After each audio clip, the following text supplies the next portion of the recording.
Have you ever wondered about that minty fresh ingredient in your toothpaste or the invisible addition to your tap water? Fluoride. It's been hailed as a dental health miracle and vilified as a toxic waste product. But what's the real story behind this controversial chemical?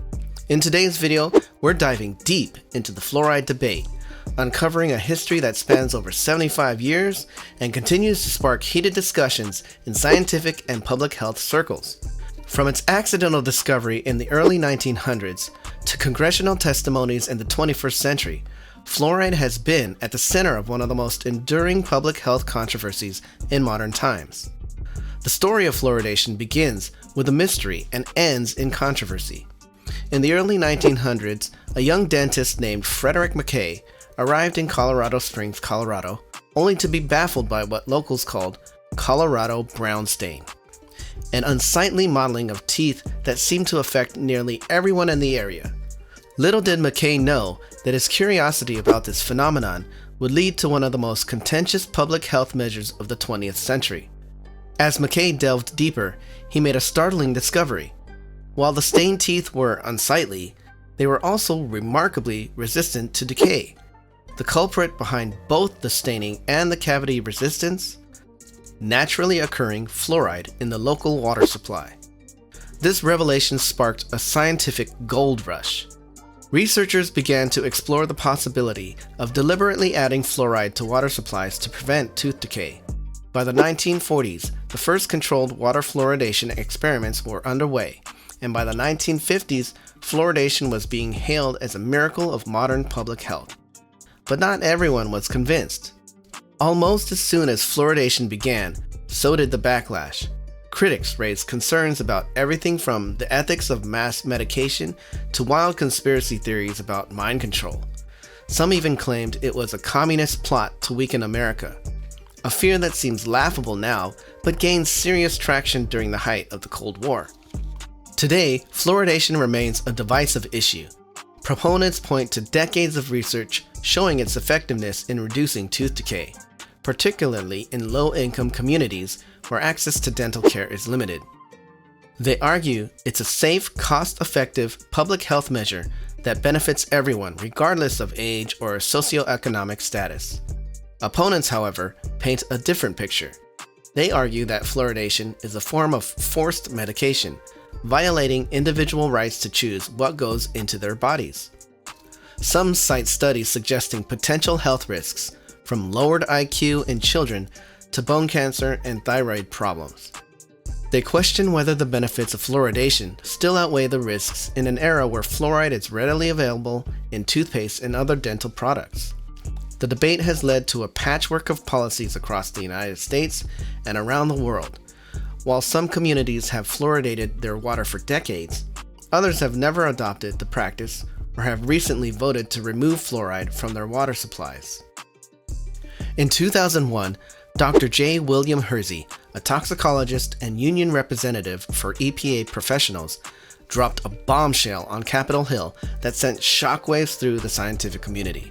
His testimony before Congress wasn't just another dry recitation of facts, it was a scathing indictment of a practice millions of Americans have been told was safe and beneficial for decades. Dr. Hirzy, speaking on behalf of the EPA's own scientists and professionals, laid bare a series of troubling concerns about water fluoridation that had been bubbling beneath the surface for years. Number 1. Uncontrolled dosage. Hirzy pointed out the glaring issue of mass medication without individual consent or dosage control. Imagine being force-fed a drug without regard for your age, weight, or health conditions. That's essentially what fluoridation does. Number 2. Cancer concerns. Perhaps most alarming was Hirzy's call for an independent review of a cancer bioassay. The implication? Previous studies might have been altered, raising questions about the integrity of the very science used to justify fluoridation. Number 3. Industrial waste as medicine. In a revelation that sounds more like a conspiracy theory than scientific fact, Hirzy disclosed that 90% of fluoridation programs use waste products from the fertilizer industry.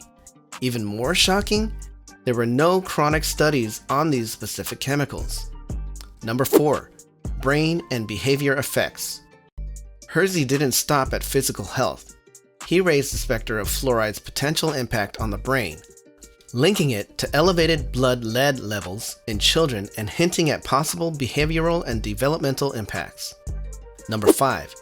Efficacy doubts. Perhaps most damning of all, Hirzy challenged the very foundation of fluoridation by suggesting that dental researchers were changing their views on its effectiveness. But Hirzy wasn't just there to point fingers. He came with recommendations, independent reviews, new toxicity studies using actual fluoridation chemicals, and a comprehensive congressional review of fluoridation policy. This wasn't just a scientific disagreement. It was a call to action, a demand for transparency, and a challenge to decades of public health policy. Dr. Hirzy's testimony forced us to confront an uncomfortable question.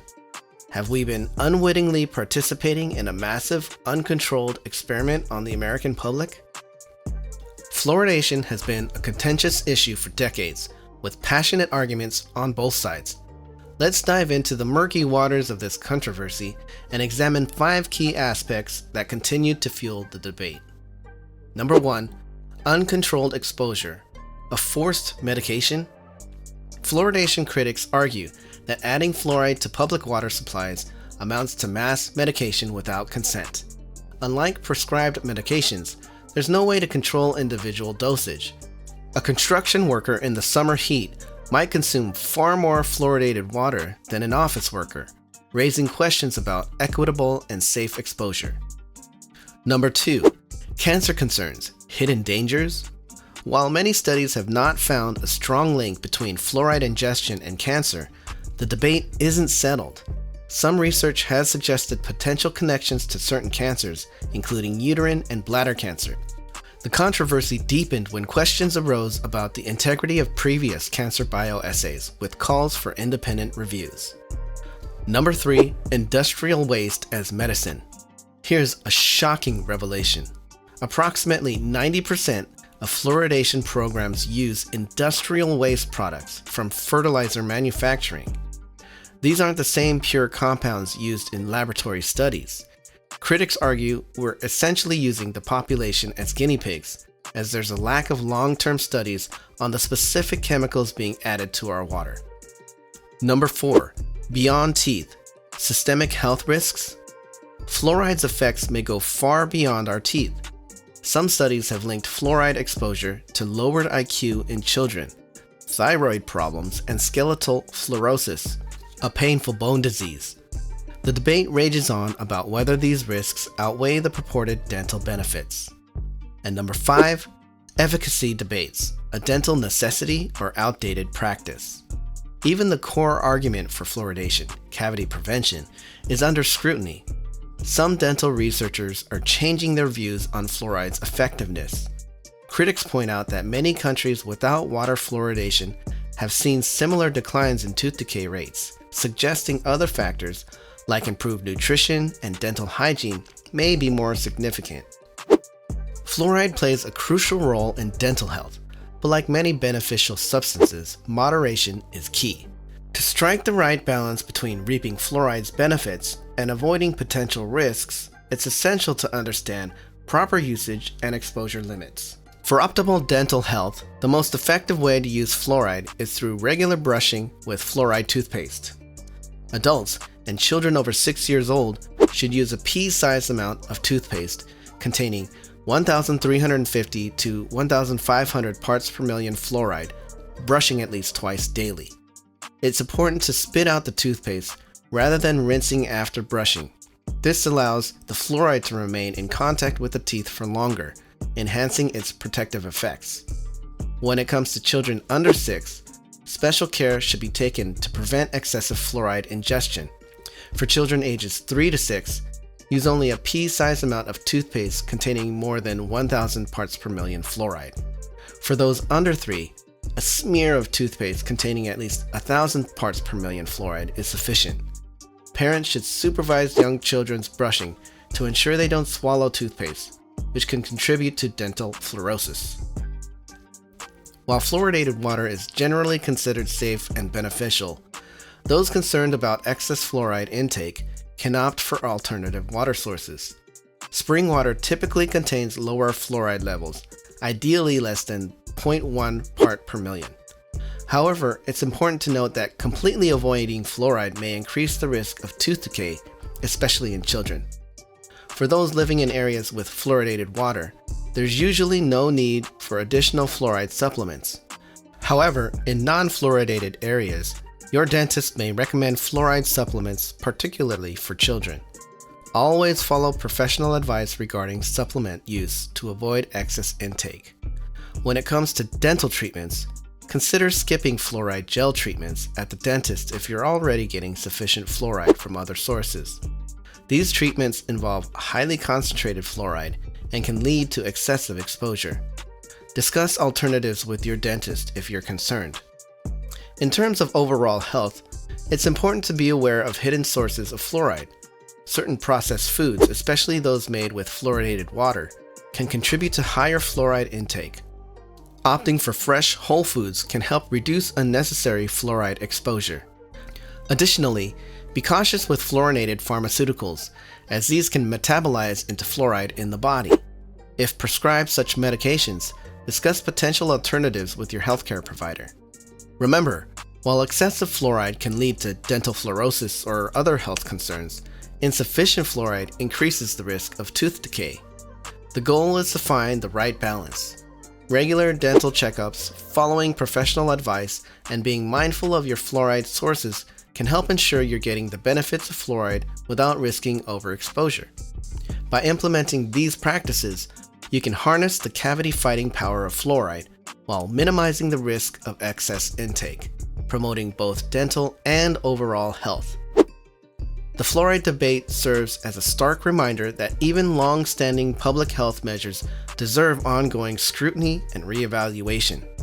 As we've seen, what was once considered a dental health miracle has become a lightning rod for controversy, touching on issues of scientific integrity, personal freedom, and the complex relationship between government, industry, and public health. While the benefits of fluoride in preventing tooth decay are well documented, the concerns raised about potential systemic health risks cannot be ignored. From questions about cancer and cognitive development to the ethics of mass medication, the fluoride controversy challenges us to think critically about how we balance public health initiatives with individual rights. As we continue to grapple with the fluoride question, let's remember that the pursuit of truth and the protection of public health are not mutually exclusive goals. It's up to all of us to stay informed, ask tough questions, and demand evidence-based policies that prioritize both our dental health and our overall well-being. If you found this video helpful, hit the like button and share it with others. Stay informed, stay strong, and take control of your health journey.